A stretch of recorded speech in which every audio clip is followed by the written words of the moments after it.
Hey man, it's T-Shawn, Baseball Card Theater. Tonight we're looking at painted on hats.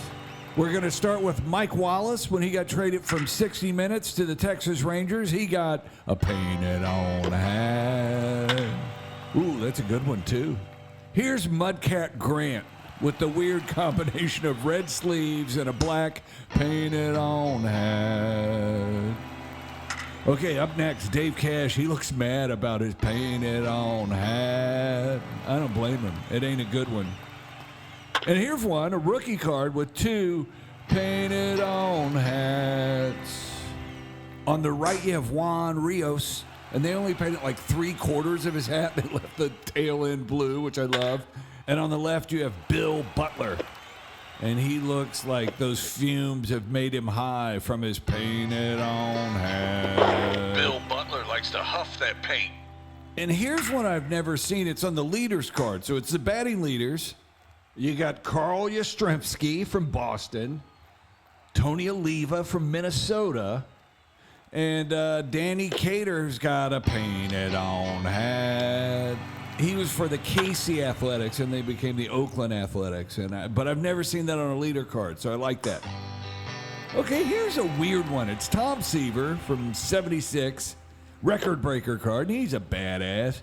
But for some reason, they gave the batter an unnecessary painted on helmet. It looks like a construction helmet. Like if you painted that white, Tom Seaver would be pitching to the guy from the Village People. That card actually came out better than I thought it would. Boy, that's good. I wish I had that card. That's a good card. Here's a card from Nestle's Chocolate Company or Candy Company. It's Matt Noakes with his painted on hat. How about True Value Hardware? There's Mr. October with his painted on hat.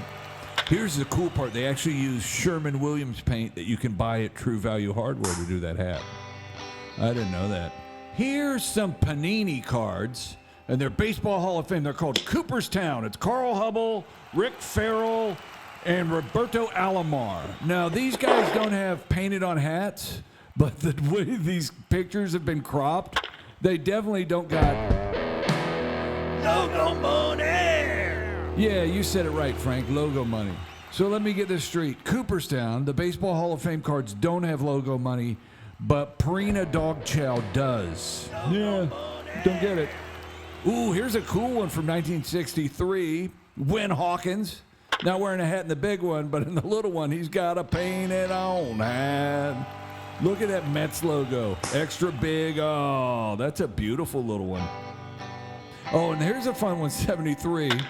They had barely any hat on this card, but still, Freckles gets a painted on hat.